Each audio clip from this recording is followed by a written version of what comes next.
ನಾಡಿನೆಲ್ಲೆಡೆ ದೀಪಾವಳಿ ಹಬ್ಬದ 2ನೇ ದಿನದ ಸಂಭ್ರಮ ಮನೆ ಮಾಡಿದ್ದು ಕೃಷ್ಣನಗರಿಯಲ್ಲಿ ನಿನ್ನೆ ಸುರಿದ ಭಾರೀ ಜಡಿಮಳೆ ಹಬ್ಬದ ಸಂಭ್ರಮಕ್ಕೆ ತಣ್ಣೀರನ್ನ ಎರಚಿಬಿಟ್ಟಿತ್ತು. ಆದರೆ ಇವತ್ತು ಬೆಳಗ್ಗೆ ಮಳೆಯ ಆರ್ಭಟ ಕಡಿಮೆಯಾಗಿದ್ದು ಜನ ಹಬ್ಬಕ್ಕೆ ಬೇಕಾದ ಹೂವು ಹಣ್ಣು ಸೇರಿದಂತೆ ಅಗತ್ಯ ವಸ್ತುಗಳನ್ನು ಖರೀದಿ ಮಾಡಿದ್ರು.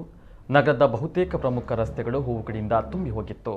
ಮಾತ್ರವಲ್ಲದೆ ಕೃಷ್ಣಮಠದ ಆಸುಪಾಸು ಮತ್ತು ರಥಬೀದಿಯಲ್ಲೂ ಹೂಗಳ ಮಾರಾಟ ಜೋರಾಗಿದ್ದು ಸಾರ್ವಜನಿಕರು ಭರ್ಜರಿ ವ್ಯಾಪಾರದಲ್ಲಿ ತೊಡಗಿಕೊಂಡ ದೃಶ್ಯಗಳು ಕಂಡುಬಂತು.